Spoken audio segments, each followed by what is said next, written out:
I am 25 years old and I am getting married to my fiancé Kevin next month. My family love Kevin and Kevin loves them. However, my mom is the brutally honest type who constantly dish out her opinions and thought on what people wear, how they look, how well off they are. Mostly negative, tasteless, backhanded comments. She says she can't help it and that no one should be offended when she's just being honest. When she met Kevin, she kept making comments about him, his car, his degree, etc. With time and strict conversations, I was able to get her to show some respect. But she kept annoying Kevin by constantly talking about his hairless face. His face is clean, he doesn't have a beard or mustache, which he can be very insecure about. He comes from Irish origins, so he's white, he has no facial hair, while I'm Hispanic. Mom made jokes with her husband about how unmanly it is to not be able to grow a beard or a mustache. Those comments hurt Kevin so much. I had a very stern conversation with her and she said, "Oh, I didn't realize those remarks were offending him, I was just teasing him," or, "You know me, I'm just giving my humble, honest opinion, so he shouldn't take it personal and should learn that this is how I am." She ended up sincerely apologizing to Kevin and we left it at that. As the wedding is approaching, Mom decided to give Kevin a wedding gift and also to let him know how sorry she was for her past behavior. She invited the whole family for dinner and decided it was the perfect time to hand Kevin his wedding gift. He thanked her, but she insisted that he open it right there and then and show everyone what she got him since she knew him that well already. He opened the box and found a set of shaving tools with a shaving cream. Kevin stopped for a sec and kept staring at the gift. My stepdad took it and showed everyone, then Mom and others started laughing while stepdad kept saying, "You get the joke, Kev? You get it?" And my brother running around the table laughing with everyone. Kevin got up and walked out. I was so mad I lost it on Mom asking why she did that and humiliated Kevin in front of everyone. She told me to relax, she was just messing with him, but I said she knew how he felt about this topic and demanded she apologize. But she said no, since she wasn't responsible for his reaction and thought he was going to laugh along. I angrily said no apology, no wedding invitation, period, then walked out. She freaked out, tried to say we overreacted to a joke, and my brother said I was crazy to exclude Mom from my wedding over something so stupid. He said Kevin should get over it since it was a joke, but I refused to send an invitation and withheld until / unless she apologizes. They think I'm unreasonable choosing this to be my hill to die on and called me disrespectful for how I treated my mom. I'd like to point out that my brother and stepdad and uncle sometimes take part in teasing Kevin. My brother, who's 31 years old, would sometimes either brag about his goatee mustache in front of Kevin or tell an indirect silly joke about this topic, which would irritate Kevin and just spoil any family gathering we have. But Mom is the one who started this whole campaign, and I've already had conversations with her about it. I am a 33 years old female, and I found out that my ex-husband 37 male was cheating on me when I was 7 months pregnant with our son. I got a divorce and we share custody of our 3-year-old son. My ex-husband's girlfriend tried to get involved in my parenting several times. She even commented on my son's name, implying that we should agree on a name we all want, not just what I wanted, and tried to dictate what he should and shouldn't have. As a result, she started throwing stuff of his that I paid for myself. Honestly, it's frustrating because I'm barely getting by with the money I have and cannot afford to buy replacement for all the stuff she throws put, but my ex-husband says it's her house and she gets to decide what can and can't enter. I made a crochet blanket for my son with his name on it. This blanket is special to me, and the tools I used to be able to make it cost me money. Not to mention the time and effort it took to get it down. I sent my son to stay with his dad days ago, and he wanted to take the blanket with him to sleep with it. I don't know exactly what happened, but when I came to pick him up, he told me his dad's girlfriend took it away from him and threw it out, leaving him with no blanket to sleep with at night as punishment for him for not accepting the one she offered. I was furious. I called his dad, but he hung up on me. I sent him a text explaining the situation, but he texted back telling me that I should stop the drama and go look for a job if I have so much free time on my hand, instead of picking on his girlfriend. I felt frustrated. I visited his family, who are good to me, and told them about what their son's girlfriend did. Now it's worth mentioning that she's been working hard for their approval and to get on their good side. They were shocked to know about what she did. They all flipped out on her and started calling her out. My sister-in-law took it further by putting this on social media, which made other family members see what she did. My ex-husband called me yelling about my pathetic attempt to turn his family against his girlfriend. I could hear her freaking out in the background while he was lashing out at me, saying I ruined every chance she had to have a good relationship with her future in-laws. I hung up and felt absolutely horrible, even though I was just venting to his family about what happened and felt frustrated. I'm not sure anymore, since the whole family aren't speaking to her, that might have a lasting impact on their relationship with her. My husband Nick was married to his first wife Vanessa for 5 years, and they had 2 amazing kids, Luke and Lila. Sadly, Vanessa died in an accident 11 years ago when the kids were very young. I started dating Nick 8 years ago, and we started off very slowly for obvious reasons. Nick has always been a little more distant than anyone I'd ever been with. But he and the kids lost Vanessa so young that I understood it. After 3 years of dating, Nick asked me to marry him and I moved in. I've always had a really great relationship with Luke and Lila, and they were happy for me to marry their dad. I had wanted an actual wedding, nothing big. But Nick really didn't want one, so we got married at the courthouse with just Luke and Lila present. We had a really fast engagement, but it worked for all of us. I have loved being Luke and Lila's stepmom and officially adopted them after I found out I was pregnant with our son, Casey. The kids have been so great with Casey and help out so much. Nick was wonderful during the pregnancy and had always been a really loving dad and husband. But Nick has been pulling away a lot the last few months. He's been even more distant than usual and working late nights and going away with friends almost every weekend.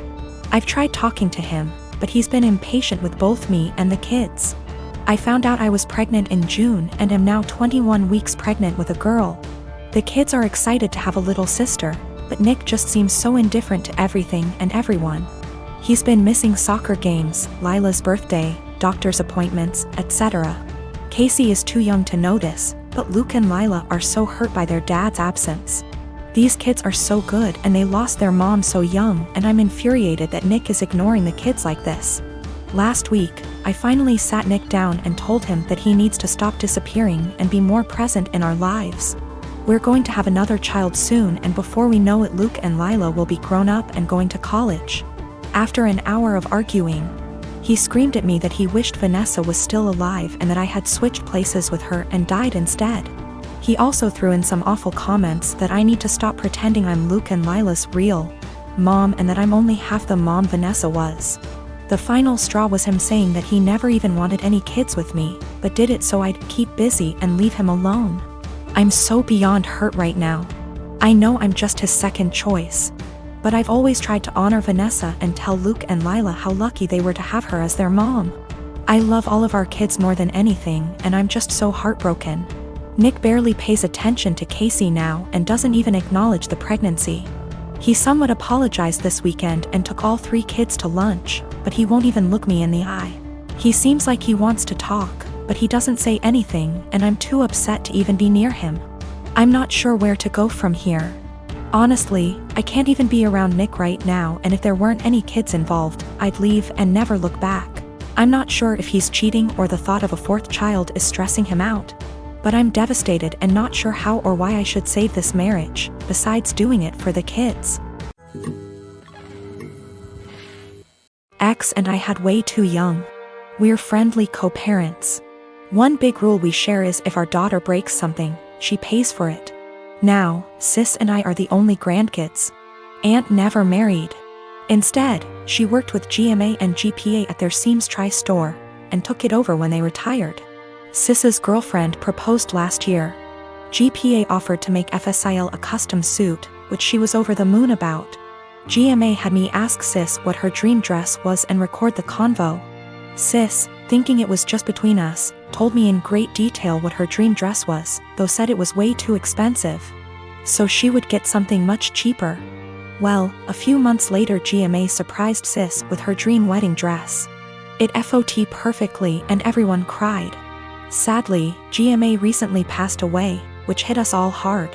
Sis was devastated, but decided that the dress meant GMA would still be there with us at the wedding. The issue comes in with C. She's very large, much larger than sis. 3 days ago, we decided to go visit sis and see how she was doing. It was great, but then C asked if she could try on the dress. Sis politely said no. C made a face, but dropped it. Later, we decided to go grab dinner. Sis and I went to pick up our orders, but C decided to stay and play with Sis's dog. We got back, and the dress was destroyed. C had apparently tried to get it on, popping some seams, and got stuck. Instead of waiting for help, she cut her way out. The dress was hacked to bits. Sis was devastated and asked us to leave. I grounded C and called Aunt with some pictures, asking if it could be saved. She said there was no. She said she'd make a new one, but it wasn't the same. Then she dropped the bomb on me. GMA had hand-sewed most of the dress, used super expensive fabric, and put almost 500 hours in making that dress. Since it was the only family wedding we'd have. In total, the dress cost $12,000, give or take. C has about $15,000 saved from various jobs, as well as winning writing competitions. This was supposed to help her in college. I took her to the bank and set in motion transferring all the funds, since as her parent I still have control over it. $12,000 to Aunt to pay for the new dress. $3,000 to my sister's wedding, as an emotional distress tax. I explained exactly why this was happening to C, but she sobbed the entire time, asking what was she supposed to do for college and saying it wasn't her fault. I told her she could get a job if she didn't get a scholarship. And it was her fault for trying on the dress after she'd been told no, and for not waiting until we got back. A few popped seams could have been fixed. Hacking the dress to pieces couldn't. C told my ex, and while she agreed C was in the wrong after the full story, said I shouldn't have ruined her future for a free dress. I reminded her of our rule, and she still thinks I'm wrong. $3,000, that was to make up to my sister that C destroyed the last gift our dead grandma ever gave her. I consider that part of the price of destroying the dress, since even if Aunt remakes it, it's lost a great deal of its sentiment value. I pointed out how young we has her because I wanted to explain how a 31-year-old has a 16-year-old kid. I do not resent having her, she's the best thing I've ever done. I also brought up C's size because sis has Crohn's disease and thus is very tiny. The dress was made her for size, and C is much larger than sis. I love C as she is, but just holding the dress up, it was clear it wouldn't fit. The money was C's have fun at college money, not her college fund. My ex and I are paying for whatever scholarships don't. When she was asking what she would do for college, she was asking what did she do for fun and to buy things we didn't pay for. I got off the phone with my ex. I sent her the pictures, and she freaked. She apparently didn't believe me when I said it had been hacked apart, and believed it was just a few torn seams. She was pretty much on my side after. She told me that she spent the day badgering our daughter, asking her why she did what she did. And finally she cracked and said she was mad that grandma wasn't alive to make her a dress, and that it was unfair. My sister got a free beautiful dress as a reminder when my daughter got nothing. Despite the many things she was given after the funeral. She tried it on, took it off when the seams popped, and then in anger hacked it apart. If she couldn't have a dress from grandma, no one could. Her own words. Honestly, knowing she did it on purpose has just made things worse. The fact that she could be so